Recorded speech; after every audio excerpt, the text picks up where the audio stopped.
Welcome back, y'all, to On the Rise podcast. And today I have decided that I'm going to be reading the Bible chronologically from Genesis to Revelation. And the cool thing that I'm doing, though, is that I am reading only the Bible and its commentary. I'm not going to other websites, articles, none of that. I am just reading from the Bible, and I'm going to try to understand as much as possible or ask other people to make sure that I get this right. But that's it. That's all I'm doing for these series. And I never read the Bible fully as a Christian, so I'm excited, and I think this is gonna be my first time reading the Bible. The full thing from Genesis to Revelation, and I never done that before. I've read always like chapters and books and whatnot, but not the whole Bible. So it's gonna be pretty cool. Hopefully, you guys can join me on this little journey. And yeah, we're gonna start from the Genesis chapter 1, the NIV version, bro. So this is what we're doing. Yeah, so let's start. So the earth was formless and empty. So what I think that means, I feel like, like when you guys fall asleep and you don't see anything, it's just pitch black and dark. um, that's kind of how I imagined it before God created anything. And it was just pitch black and dark. So the first day, God created day and night. So literally day and night. And everything that God created, he saw that it was good. And he also worked from day 1 to day 6 and rested on the seventh day. And at least that's what we think. So yeah, God wanted to separate, the water from the water, and then he created land and seas. God said, let the land produce vegetation, trees bearing fruit with seed in it according to its kind. And that was the third day. So if you guys keep seeing me read from my iPad, it's because like I have my notes on here.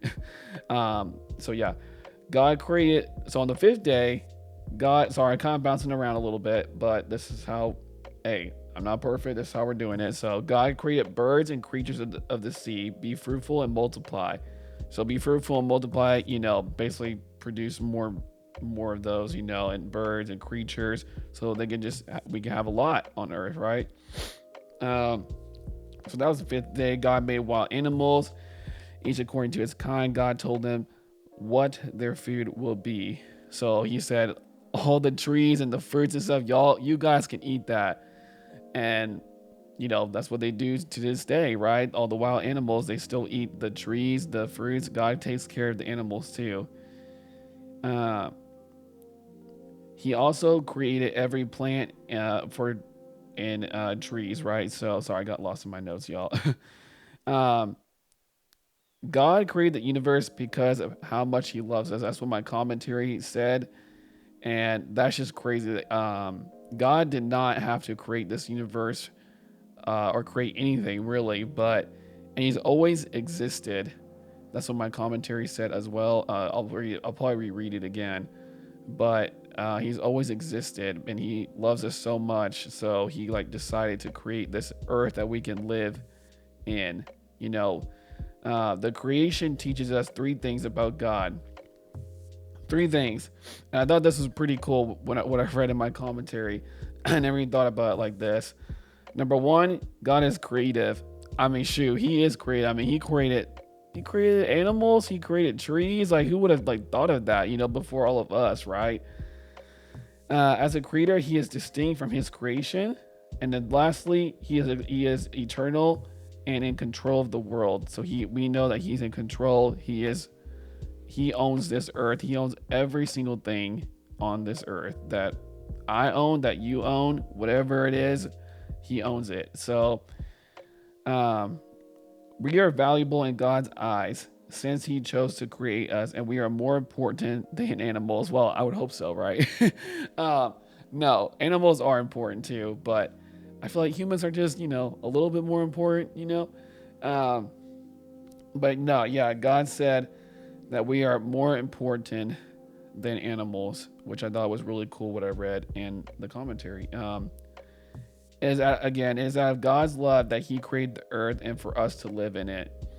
We will never know all the answers to how God created the earth. This is what the commentary said. But the Bible tells us that God did create it. He did create it. This fact alone gives worth and dignity to all people. There is nobody or no spiritual thing that was before God, so God has always existed. Honestly, I read that a couple of times in my Bible. God has always existed. Like, was he just like alone or like by himself, no friend? Like, I don't know. Like, our mind. It also said like our minds will never understand it. It's just too complex for us, for our minds, and not even the smartest person or the smartest, science person will ever be able to understand it. I wish, I really do wish that we could, but um, no, it's crazy. God has always been here, and I guess he decided one day, he woke up one day, he was like, "Hey, let's create the earth." Um, it's just way too complex for us to understand. But that's why we got faith, and we just have to accept it as Christians. How long did God create the world, you may ask? I mean, there's a lot of debate on this. There's a lot of questions for this, but for what my Bible says only, it says there's two things here. The first is each day could have been a literally 24-hour day, like day 1, day 2, day 3, 24 hours, 24 hours. Or each day represents an indefinite period of time, even a million of years. So that's just crazy. Probably should look that up more, but that's all I got for that. So the Bible does not say how long these time periods were. God, but we kind of feel like, I mean, 6 days. He rested on the seventh, which is probably Sunday. But yeah, that's just what it says. And I think as for me, I believe God created, the earth in 6 days, literally 24-hour periods. But I don't know. Nobody knows. It's kind of all up in the air. Um, so for verse 126, I'm literally gonna read the commentary for you guys in my Bible.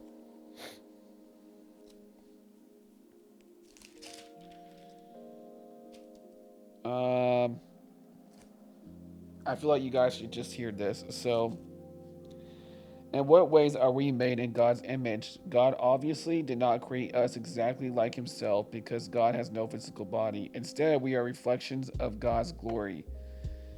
Some feel that our reason, creativity, speech, or self determination is the image of God. More likely, it is our entire self that reflects the image of God. We will never be totally like God because he's too supreme. He's him, basically. He is our supreme creator, but we do not have the ability to reflect his character in our love, patience, forgiveness, kindness, and faithfulness. Knowing that we are made in God's image and thus share many of his characteristics provides a solid base for self-worth. Human worth is not based on possessions, achievements, physical attractiveness, or public acclaim. Instead, it is based on being made in God's image. Because we bear God's image, we can feel positive about ourselves. Criticizing or downgrading ourselves is criticizing what God has made and the abilities he has given us. Bro, that's a huge thing for me too. Like in college, like I feel like I compare myself to a lot of people, and I'm always like criticizing myself too. And I'm gonna try to help y'all to not do that to yourselves. Don't like be comparing to a person or criticizing yourself, putting yourself down. Just work hard, stay locked in. Like literally, that's what you gotta do. Even if you don't understand the first, second, or third time, you gotta just keep trying, and that's what I'm doing in college. I'm not the smartest kid at all, but I'm trying, and I'm trying to get better at that, not criticize or downgrading ourselves like it says here. Because then God is hurting. We're hurting God because God made us. So God made each person differently and gave each of us certain gifts that we're good at that person may not be good at. So knowing that you are a person of worth helps you love God, know Him personally, and make a valuable contribution to those around you. All right. So to close off here, day 1 through 7. Now, this is what I have here.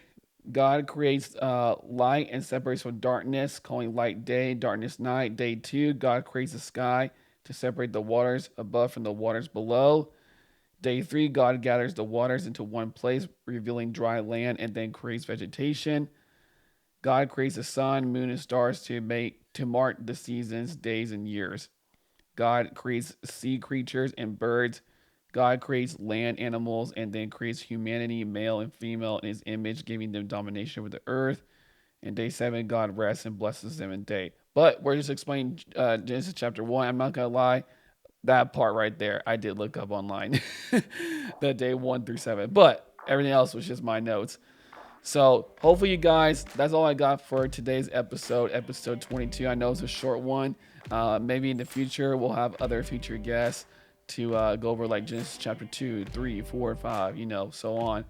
Um, but yeah, that's Genesis chapter 1 of me explaining it. Hopefully you guys took some good notes, and hopefully you guys understood what I was trying to say and explain. And yeah, that's all I got for episode 22. And we have more episodes to come. So we're out.